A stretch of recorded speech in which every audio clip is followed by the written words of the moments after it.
Hello everyone, welcome to Star IQ. Star IQ के video platform पे आप सभी का बहुत बहुत स्वागत है। कैसे हैं आप सभी लोग? उम्मीद है कि आप बहुत बहुत अच्छे होंगे। आइए मेरे दोस्तों, आज के इस इम्पॉर्टेंट सेशन की शुरुआत करते हैं। 16 जून 2023 के हरियाणा करंट अफेयर इस पार्टिकुलर वीडियो में मैं आपको पढ़ाने वाला हूं। प्यारे दोस्तों, कल आपसे एक सवाल पूछा था, उसका सही जवाब क्या होगा? हाल ही में हरियाणा में योग मानस मोबाइल एप्लीकेशन किसने लॉन्च किया? तो इस पार्टिकुलर क्वेश्चन का बिल्कुल सही आंसर आपने दिया था मिनिस्ट्री ऑफ हेल्थ यानी कि स्वास्थ्य मंत्री के द्वारा। यही आयुष मंत्री भी है हरियाणा में, अनिल विज जी इनका नाम है, ये याद रखना आप लोग। अच्छा, करंट अफेयर स्टार्ट करें उससे पहले बिपरजॉय का दक्षिण हरियाणा में एक असर दिखने की आसार है। बिपरजॉय पूरे भारत में फिलहाल एक बहुत बड़ा चर्चा का विषय बना हुआ है। आपके मन में डाउट हो सकता था कि सर हरियाणा के अंदर भी इसके असर दिख सकते हैं। महेंद्रगढ़ समेत लगभग 6 जिलों के अंदर भारी बारिश की चेतावनी दी गई है। और इसके अलावा हरियाणा में चक्रवात की कमजोर होने की ज़्यादा संभावना, उतना ज़्यादा स्ट्रांग नहीं रहेगा ये। बिपरजॉय का 16 जिलों में आंशिक असर दिखने का लगभग जो है ना, थोड़ा थोड़ा असर तो लगभग पूरे हरियाणा के 16-17 जिलों में दिख जाएगा।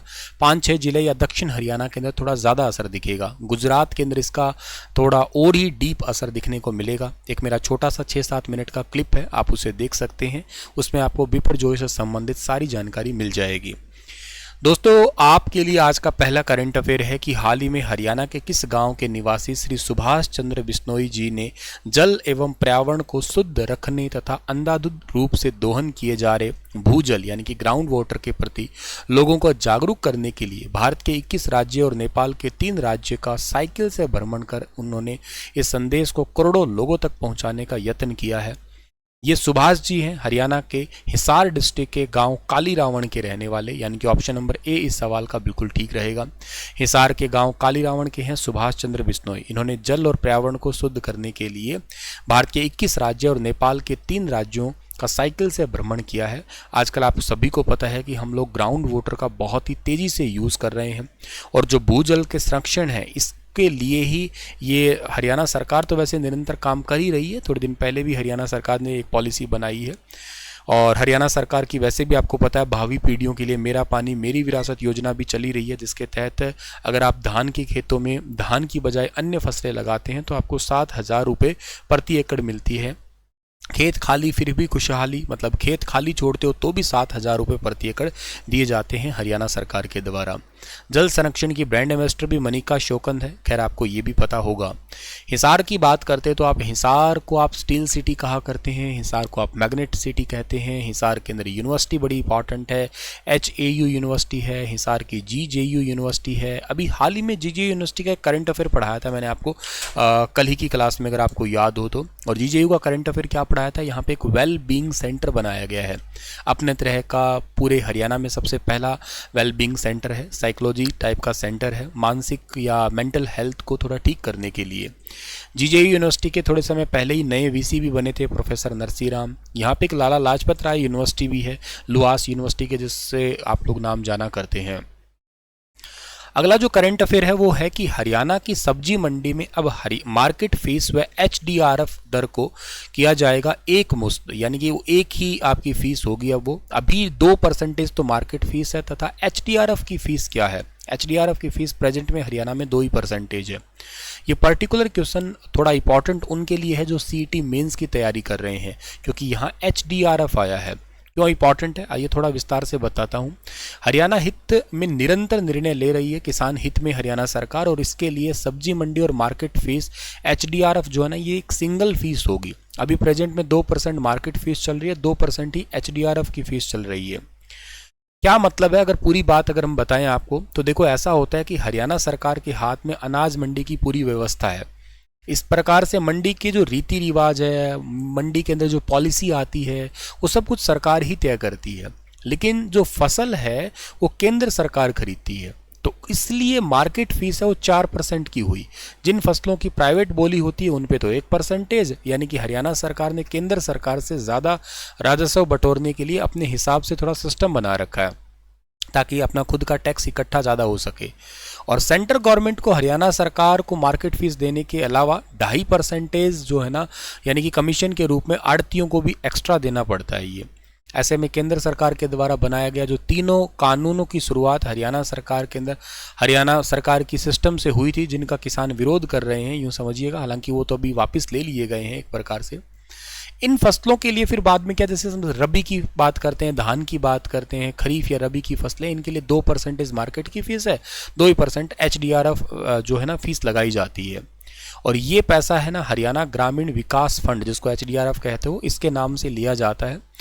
अच्छा सर, ये तो चलो ठीक है आपका ये पैसा है, पर ये अलग अलग फीस के कारण जो है ना दिक्कत है। जैसे मतलब सरसों, बाजरा, मूंगफली, ज्वार, मक्का, इन पे 1% मार्केट फीस है, कुछ फसलों पे अलग फीस है। तो इस करके इसको अब सिंगल फीस कर दिया जाएगा। तो पहले कॉटन पे भी 4% के करीब मार्केट फीस और HDRF लगा करता था, लेकिन व्यापारी ने विरोध प्रदर्शन करके 4% से इसको 1% करवा लिया था बाद में, ठीक है। तो प्रेजेंट में तो अब 1% लगता है। तो अभी 4% मंडियों में है टैक्स, 2% मार्केट फीस और 2% HDRF के रूप में, और फसल खरीद पर 1.25 हैंडलिंग चार्ज लेते हैं आड़ती। अब ये अलग अलग टाइप के चार्ज है, यूँ समझो सारे हटके एक सिंगल चार्ज हो जाएगा। आप ये कहोगे सर ये HDRF का पैसा जाता कहाँ पे, यहाँ से ही MCQ बन सकता है।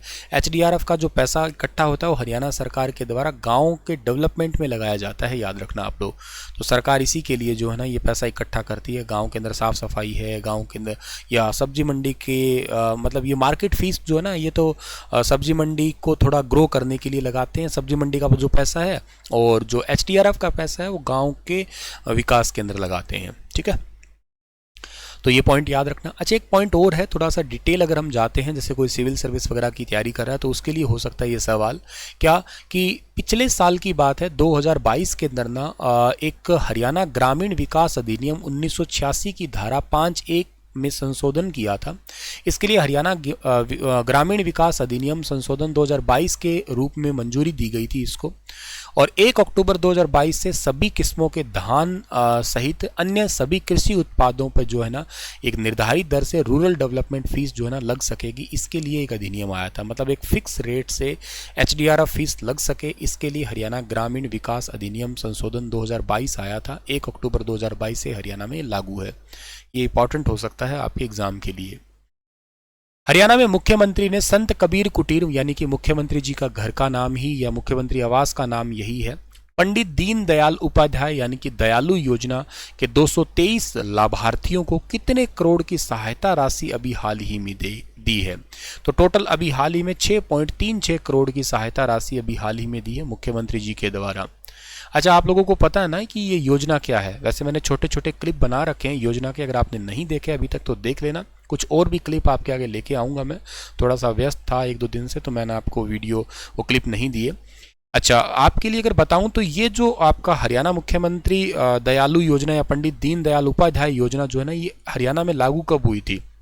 ये हरियाणा में लागू हुई थी 16 मार्च को, 16 मार्च 2023 के दिन लागू हुई थी। हालांकि इसकी घोषणा तो बजट में हुई थी, CM के द्वारा ही इसको लागू किया गया था। है क्या सर ये योजना? देखो, इस योजना को चलाता है हरियाणा में हरियाणा परिवार सुरक्षा न्यास, ठीक है ना, याद रखना इसको कौन चलाता है, हरियाणा परिवार सुरक्षा न्यास जो है ना इसको चलाता है, मतलब इसके अंडर में काम करती है ये। इसका काम है जो PPP यानी कि जो परिवार पहचान पत्र है ना, इस PPP के अंदर जिनकी भी फैमिली इनकम 1,80,000 तक की है और उस परिवार में कोई भी सदस्य की डेथ हो जाती है अगर मान लेते हैं, या कोई दिव्यांग हो जाता है, फिजिकल हैंडीकैप्ड हो जाता है, तो 5 साल से लेके और 60 साल तक के लोगों को इसमें कुछ अलग अलग स्लैब के हिसाब से सहायता राशि दी जाती है। जैसे अगर कोई 5 साल से 12 साल तक का बच्चा है, या तो उसकी डेथ होती है या कोई भी प्रकार का फिजिकल हैंडीकैप्ड हो जाता है, इस क्राइटेरिया का अगर किसी बच्चे ने पूरा किया है तो उसको हरियाणा सरकार उसके परिवार को 1 लाख देती है। अच्छा, अगली स्लैब बनाई इन्होंने 13 साल से लेके 18 साल वाली, इसके लिए इन्होंने 2 लाख कर दिया। फिर आगे 18 साल से नहीं सॉरी आपका 19 साल, 1 साल बढ़ाना है इधर हमें, ठीक है ना। 19 साल से जो 25 साल तक की स्लैब है ना, इसके लिए क्या है 3 लाख रुपए का कर दिया। फिर आगे जो 26 साल से 40 साल है ना, इसके लिए 5 लाख कर दिया। फिर आगे जो 41 से आपका 60 है ना, इसके लिए 2 लाख है, ठीक है ना, 41 से 60 के लिए 2 लाख है। तो ये स्लैब बना रखी है। ये स्लैब तो अगर आपको याद हो तो ठीक है, अदरवाइज आप लोग सिंपल याद कर लेना ये योजना कब लागू हुई थी, किसके अंडर आती है। अभी रिसेंटली जैसे 223 लाभार्थियों को इसके लिए 6.36 करोड़ रुपए हरियाणा सरकार के द्वारा दिए गए हैं, यह याद रखना आप लोग, ठीक है। अच्छा, एक स्लैब से मुझे क्वेश्चन और याद आ रहा है। हरियाणा में एक व्यापारी क्षतिपूर्ति योजना भी है, ठीक है ना। अगर आपको याद आ रही हो, आप रेगुलर पढ़ते हैं मुझसे, तो मैंने पहले पढ़ाई है ये व्यापारी क्षतिपूर्ति। इसका मतलब क्या है? इसका मतलब है कोई बिजनेसमैन है और अगर उसको कोई नुकसान हो जाता है ना, तो उसको उसके नुकसान के लिए मुआवजा देने के लिए सरकार ने ये योजना स्टार्ट की थी। और एक्चुअली ये योजना जो है ना सेम डे ही स्टार्ट हुई थी, यानी कि दयालु योजना वाले दिन ही स्टार्ट हुई थी। तभी मुझे याद आ रही है 16 मार्च 2023 को ही स्टार्ट की थी मुख्यमंत्री जी द्वारा ही। इस योजना को भी हरियाणा परिवार सुरक्षा न्यास ही चलाएगा। पहले पता क्या होता था? पहले ये योजना ना 1.5 करोड़ से ज़्यादा जो सालाना जिसका टर्नओवर है ना, उसके लिए ही ऐसी टाइप की योजना होती थी। लेकिन अब क्या है कि जो 0 रुपये से लेके और 1.5 करोड़ तक कमाता है, उसको भी इस योजना में शामिल कर दिया है, ऐसा समझो आप लोग। तो अब जिसने जीएसटी रजिस्ट्रेशन करवा रखा है, उनके लिए कुछ ऐसा स्लैब बनाया है। मान ले कि जो जो 20 लाख तक रुपए कमाता है साल के, ठीक है, तो उनको अगर उनका कोई नुकसान हो जाता है तो उनको 5 लाख रुपए तक का मुआवजा दिया जाएगा। ये नुकसान किस प्रकार से? जैसे कई बार आग लग जाती है किसी शॉप पे, या कोई किसी टाइप का जो है ना आपको भूकंप वगैरह आ जाए, मान लो, जिसको प्राकृतिक आपदा आप लोग कह सकते हो, कोई टाइप की दुर्घटना वगैरह हो जाए, किसी टाइप का एक्सीडेंट हो जाए, मतलब नुकसान किसी भी टाइप से होता है, तो उस नुकसान के लिए मुआवजा दिया जाएगा 5 लाख का। हाँ, इनको इसके लिए 100 रुपये का जो है ना प्रीमियम या पंजीकरण करवाना पड़ेगा, रजिस्ट्रेशन पहले करवाना पड़ेगा, साल के 100 रुपये लगेंगे इनके। अच्छा, कोई 20 लाख से 50 लाख रुपए मान लो साल के कमाता हो, तो उसको जो है ना डबल कर दिया, मतलब 10 लाख। इनको यहाँ पैसा भी क्या हो गया, 500 रुपये रजिस्ट्रेशन करवाना पड़ेगा साल का। अच्छा, मान ले साल का कोई 50 लाख से 1 करोड़ तक कमाता हो, तो उनको 15 लाख तक का मुआवजा दिया जाएगा, और इसके लिए रजिस्ट्रेशन फीस अब 1000 रुपये है। अच्छा, जो 1 करोड़ से 1.5 करोड़ तक सालाना कमाता हो, तो उनको जो है ना मुआवजा 20 लाख तक का होगा, इनको रजिस्ट्रेशन फीस के रूप में 2500 देने पड़ेंगे।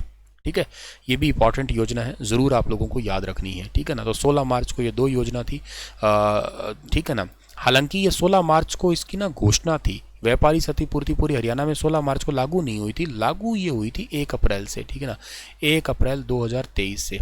इसकी घोषणा जो है ना ये वाली है, याद रखना, घोषणा सीएम के द्वारा हुई थी, लागू हुई थी 1 अप्रैल 2023 से पूरे हरियाणा के अंदर, ठीक है। चलिए सर जी, आगे जाते हैं। अगला करंट अफेयर आपका क्या कहता है? उत्तर हरियाणा बिजली वितरण निगम, उत्तर हरियाणा बिजली वितरण निगम ने वित्त वर्ष 2022-23 के दौरान कितने करोड़ रुपए का लाभ जो है ना कमाया है? तो भाई वित्त निगम ने टोटल लाभ कमाया, उत्तर हरियाणा बिजली वितरण निगम का लाभ कमाया 111.25 करोड़। किन किन के घर पे उत्तर हरियाणा बिजली वितरण निगम UHPVN लिखा आता है बिजली के बिल पे? बताना कमेंट में। हमारे तो भैया UHPVN आता है, नहीं सॉरी DHBVN आता है, हमारे तो DHBVN, ठीक है ना, दक्षिण हरियाणा बिजली वितरण निगम, जिसका हेडक्वार्टर कहाँ पे है? हिसार के अंदर है। और अभी रिसेंट डेटा आया है उत्तर हरियाणा का, तो उसका करंट अफेयर बता रहा हूँ मैं आपका। इसका हेडक्वार्टर कहाँ पे है? UHPVN का, उत्तर हरियाणा का, इसका हेडक्वार्टर पड़ता है पंचकुला में। इसका ऑपरेशन, हालांकि देखो DHBVN का जो हेडक्वार्टर तो हिसार में, लेकिन इसका ऑपरेशन सेंटर एक दिल्ली के अंदर भी है। और UHBVN उत्तर हरियाणा बिजली वितरण निगम है ना, इसका हेडक्वार्टर कहाँ पे? इसका हेडक्वार्टर तो पड़ता है पंचकुला के अंदर, लेकिन इसका ऑपरेशन सेंटर एक रोहतक के अंदर भी है, याद रखना आप लोग, ठीक है।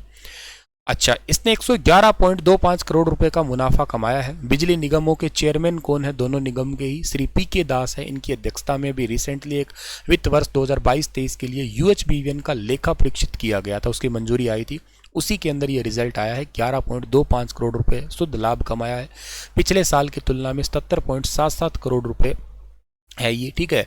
और पिछले वर्ष 13.96% की तुलना में वितरण घाटे में 3.64%, यानी कि 10.32% की जो है ना वो कमी देखी गई है आपकी। 3435 करोड़ रुपए मूल रकम तथा 1170 करोड़ रुपए का सरचार्ज लगाया गया।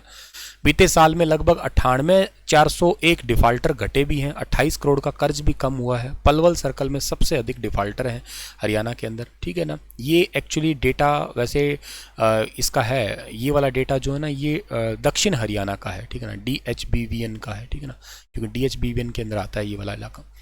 खैर, आपको ये इतने पॉइंट्स तो नहीं याद करने, आपको एक तो ये याद रखना बिजली निगम के चेयरमैन कौन है? श्री PK दास है। एक आपको याद रखना कि 2022-23 में कितने करोड़ का लाभ हुआ? 111.25 का। अब आपको एक बात दिमाग में खल रही होगी कि यार ये है क्या, मतलब बिजली वितरण निगम क्या है? देखो, एक कंपनी होती है, वो होती है पावर जनरेशन के लिए, जो बिजली बनाती है, लेकिन एक कंपनी होती है जो बिजली भेजती है, ये बड़े बड़े तुम्हें रावण जैसे खंभे से दिखते होंगे, ये एक्चुअली डिस्कॉम कंपनी कहलाती है, ठीक है ना। डिस्कॉम कंपनी का मतलब होता है डिस्ट्रीब्यूटेड कंपनी, ये डिस्ट्रीब्यूटेड कंपनी है। और हरियाणा में 2 सरकारी डिस्ट्रीब्यूटेड कंपनी है जिसका नाम है DHBVN दक्षिण हरियाणा बिजली वितरण निगम, और उत्तर हरियाणा के लिए UHBVN है। ठीक बात है। चलो अब थोड़ा सा ना और बात अच्छी वाली करते हैं हम लोग। अच्छा, हरियाणा के अंदर जो है ना 2021-22 की अगर बात करें, ठीक है ना, 2021-22 का डेटा है हमारे पास में। 2021-22 के अंदर हरियाणा में कुल बिजली की खपत कितनी दिखाई है, तो तकरीबन मतलब टोटल यूनिट में कितना दिखाई है, 45, 82, 23.05 दिखाई गई है। ऑलमोस्ट इतनी दिखाई है। अच्छा, हरियाणा के अंदर जो है ना 21-22 के टोटल बिजली कनेक्शन कितने हैं, ये तो आप सबको याद हो गया होगा, 73, 82, 83, ठीक है ना, 73, 82, 83, 6। ये CT के पेपर में क्वेश्चन आया था इसलिए पूछा मैंने आपको। हरियाणा में सबसे ज़्यादा बिजली कनेक्शन वैसे है कहाँ पे, ये है आपके फरीदाबाद के अंदर है। सबसे कम बिजली कनेक्शन कहाँ पे है, ये पंचकुला में। जनसंख्या के आधार पर आप सिंपली याद कर सकते हो, ठीक है। अच्छा, हरियाणा में 21-22 के अनुसार अगर प्रति व्यक्ति बिजली की खपत देखा जाए, पर पर्सन बिजली खपत कितनी है, वो 2167 किलोवाट है, ठीक है ना, ये है ध्यान रखना। और अगर देखा जाए हरियाणा के अंदर जो है ना 21-22 के अंदर बिजली की जो प्रोडक्टिविटी कैपेबिलिटी है, यानी कि जो प्रोडक्शन कितना किया, उत्पादन क्षमता कितनी है, तकरीबन 122,022 है। 122,022 है, याद करना, डेटा आसान है पर ये किस में है डेटा, ये मेगावाट में डेटा है। इतना जो है ना उत्पादन क्षमता है हरियाणा राज्य की। हरियाणा के अंदर बिजली से जुड़े हुए टोटल गांव कितने हैं, टोटल गांव हरियाणा के अंदर बिजली से जुड़े हुए हैं ना वो कितने हैं, 6642 है। इकोनॉमिक सर्वे के सारे डेटा हैं आपके ये। हरियाणा में कुल अक्षय ऊर्जा यानी कि सोलर एनर्जी वाले सेंटर की अगर बात की जाए ना, आपके मतलब टोटल जो आपकी सोलर एनर्जी जो है ना वो आप लोग कितनी कैपेबल कर रहे हैं, वो 293.77 यूनिट के हिसाब से कर रहे हैं हम लोग। हालांकि इसको बढ़ाएंगे आगे जाके, इसको ना चलो ना भी याद करो चलेगा, ठीक है। चलिए सर, इतने आपको याद रखना है। अगला करंट अफेयर आपके लिए क्या रहेगा, अगला करंट अफेयर है हरियाणा में पंचायत उपचुनाव कब होंगे। अभी देखो उपचुनाव का बिगुल बज चुका है, 9 जुलाई को होंगे पंचायत उपचुनाव हरियाणा में। मैं इस क्वेश्चन से सबसे इंपॉर्टेंट क्वेश्चन याद करवाना चाहता था। हरियाणा में चुनाव आयोग के जो उपायुक्त हैं उनका नाम है धनपत सिंह, ये आपको फोटो में दिख रहे होंगे। इनका क्वेश्चन जरूर एग्जाम में आता है। हरियाणा में पंचायत चुनाव होंगे और उपचुनाव की 9 जुलाई से शुरुआत होगी। निर्वाचन आयुक्त का नाम क्या है हरियाणा में, राज्य निर्वाचन आयुक्त धनपत सिंह। ये क्वेश्चन 2-3 बार आ गया पेपर में, सुपर इंपॉर्टेंट है। हरियाणा में 1958 पंच और 18 सरपंच के लिए उपचुनाव होंगे। इसके अलावा 5 मेंबर समिति, 2 जिला परिषद मेंबर के लिए भी उपचुनाव हरियाणा के अंदर करवाए जाएंगे। ठीक बात है। चलिए सर जी, इसी के साथ ये सेशन तो समाप्त होता है। आप लोगों के लिए एक क्वेश्चन छोड़ के जा रहा हूं, आप मुझे बताना, पीएम किसान योजना आजकल खूब चर्चा में, ये पीएम किसान योजना, इस पीएम किसान योजना की शुरुआत जो है ना वो कब हुई थी, इस पीएम किसान योजना की शुरुआत कब हुई थी, आपका है क्या पीएम किसान योजना, ये भी आप मुझे बता सकते हो डियर, ठीक है ना। अच्छा, इसके बाद मैं दूसरा सवाल पूछ रहा हूँ आपसे। दूसरा सवाल है हरियाणा में प्राकृतिक खेती योजना, ठीक है ना, जिसको कहा करते हो आप नेचुरल फार्मिंग, प्राकृतिक खेती योजना, प्राकृतिक खेती योजना ये हरियाणा में कब स्टार्ट हुई थी। ये 2 सवाल आपसे पूछे हैं मैंने, जवाब देना इनका आप लोग, ठीक है ना। शुक्रिया, राधे राधे। मिलता हूँ आपको मैं कल की क्लास में। CET मेंस के लिए 1100 टॉप MCQ का बैच है, स्टार IQ एप्लीकेशन पे अवेलेबल है। अगर आपने नहीं लिया तो ले लीजिएगा। थ्योरी बैच भी कंप्लीट हो चुका है तो आप उसको भी अवेल कर सकते हैं। शुक्रिया जी।